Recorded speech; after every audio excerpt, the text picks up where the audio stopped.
अस्सलाम वालेकुम जी। 46 साल से जारी जंगो जदल में एक दफ़ा फिर गुज़श्ता दिन से तेज़ी आई हुई है और इसमें दोनों तरफ के नुक्ता नज़र तो खैर हमारे सामने ही है और दोनों ही भाई ये कहते हैं कि जनाब वो ठीक जगह पे खड़े हैं और दूसरा भाई जो है वो ठीक जगह पे नहीं खड़ा है। अगर हम थोड़ा सा गौर करें तो पिछले 46 साल में इस खित्ते में जहाँ कभी हमने इस्लाम के नाम पे, दीन के नाम पे, मज़हब के नाम पे जंग लड़ी है और उस जंग में मरा कौन है? अफ़गानिस्तान में मरे या पाकिस्तान में मरे, एक ही खून बहा है और वो खून मुसलमान का खून ही बहा है। वो अपने लोगों को शहीद कहते रहे और हम अपने लोगों को शहीद कहते हैं, ठीक है जी। फिर इसमें थोड़ा-सा तवक़्क़ुफ़ हुआ, तो उसमें दहशतगर्दी के नाम पे मार कुटाई। फिर दोबारा से जनाब 2000 की दहाई में शुरू हो गया और फिर हम उन्हीं के ऊपर जो कल तक हमारा जो थे क्या कहते हैं कि जनाब हमारे अगले मोर्चों के मुहाफ़िज़ कह लें या मुजाहिद कह लें या इस्लाम के दीन के मुजाहिद कह लें, जिनके लिए हमने अपने हज़ारों बच्चों की, बुज़ुर्गों की, बहनों की, बेटियों की कुर्बानियाँ दी, ठीक है। वो फिर ज़रा दुनिया के लिए ख़तरा बन गए और पहले ख़तरे में रशिया को साइड पे कर दिया गया। दूसरे ख़तरे में जनाब हमारे जो प्रैक्टिकली जिसको हम मानते हैं हमारे गॉडफ़ादर अमेरिका शरीफ साहब जो हैं, ठीक है। उनको ये लगा कि उनको कहीं इस खित्ते से जो ना हमारा अपना कोई जो है ना मुकाबला करने वाला सामने आ रहा है, तो उसने कहा कि इसके गिर्द जिनके ज़रिए से काउंटर किया जा सकता है वो यही साहब हैं और इनको जन्नत और उसके टिकट वगैरह बाँटने और ख़रीदने और उसका चूँकि बड़ा शौक भी है और दुनिया को प्रोटेक्ट करने का भी बड़ा शौक है, तो वो इस तरफ आ गए। अच्छा फिर हम 20-22 साल इस खून और अफ़रा-तफ़री और इस सारे मामले में हम शामिल रहे। फिर जनाब वहाँ पे एक पहले जो हमारी निस्बत या हमारे दोस्तों की निस्बत हुकूमत गलत थी, वो फिर ठीक हुई, फिर वो गलत हुई, फिर हमारी ठीक हुकूमत आ गई, ठीक है जी। और उसके बाद जनाब अब फिर ये सिलसिला जो है कुछ अरसे से है। अब मुझे ज़्यादा डेप्थ में तो नहीं पता कि ये मसला सिर्फ़ बगराम एयरबेस तक ही जाता है या उससे आगे भी कहीं जाता है, बहरहाल जो भी है।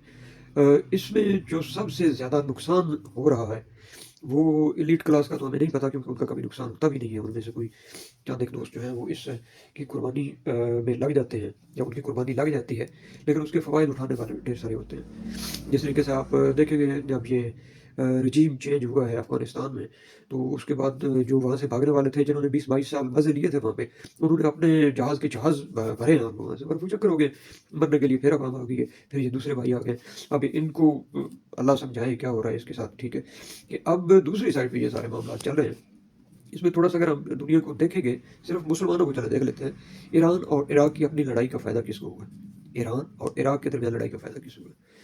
ईरान और इराक के दरमियान और उससे हट के फिर जो दीगर इस्लामी ममालिक थे, उनके आपस में सऊदी अरब और ईरान के कॉन्फ्लिक्ट का फ़ायदा किसको हुआ? ठीक है। अच्छा, इसके साथ फिर यमन और सऊदी अरब के कॉन्फ्लिक्ट का फ़ायदा किसको हुआ? ठीक। अफ़गानिस्तान और पाकिस्तान की आपस में लड़ाई का फ़ायदा कौन उठाएगा? आप सही समझे।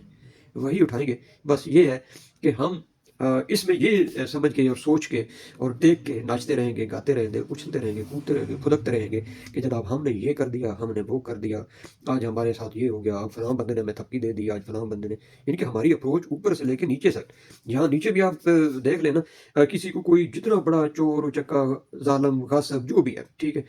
वो अगर थोड़ा-सा उसका दबदबा है और शहर में कहीं उसने पकड़ के किसी टमाटर टमाटर बंदे को जिसकी कोई वैल्यू नहीं है, ठीक है? उसको वो जप्फी डाल देता है या उसकी पप्पी ले लेता है या उसको थप्पी लगा लेता है, तो वो जनाब बिल्कुल बरसात के मेंढकों की तरह फुदक-फुदक के इधर-उधर, उधर-उधर, भागम-भाग होता है और बता रहा होता है टैं-टैं करके कि जनाब ओहो! फलाँ बंदे के साथ मेरी फ़ोटो बन गई है, उसने मुझे जप्फी भी डाल दी है और उसने मेरी पप्पी भी कर दी है और मैं उसका अब ब्लू आइड बच्चा भी बन गया हूँ, ठीक है?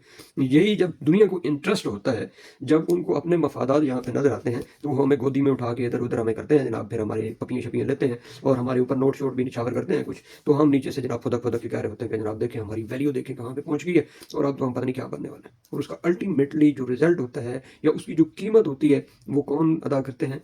अवाम, आम अवाम, गरीब अवाम, कमज़ोर अवाम, जिसके पास अब कोई भी ताकत नहीं है। वो अफ़गानिस्तान में हो या वो पाकिस्तान में हो या वो कश्मीर में हो या वो फ़लस्तीन में हो या वो किसी और खित्ते की ईरान-इराक की लड़ाई के दरमियान वो हो, यमन सऊदी अरब की लड़ाई के दरमियान अवाम हो, वो सारी मरती है, पिसती है, यार मरना ही है, تو مرے۔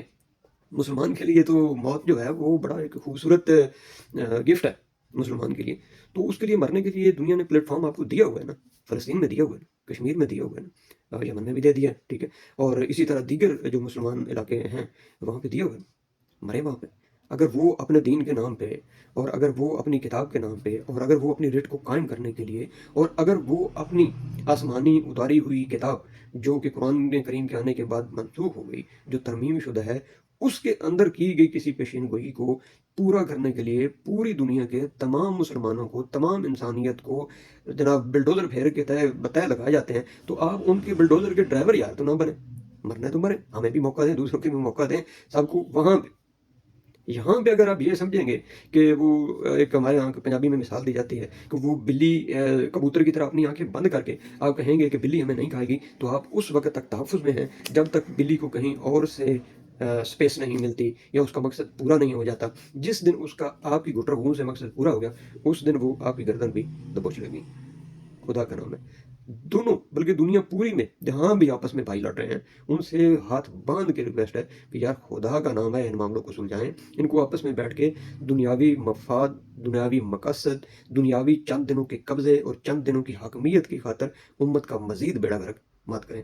خدا ہم سب کو صحیح ہماری رہنمائی فرمائے اور اس پہ ہمیں عمل کرنے کی بھی ہدایت دے۔ جزاکم اللہ خیر۔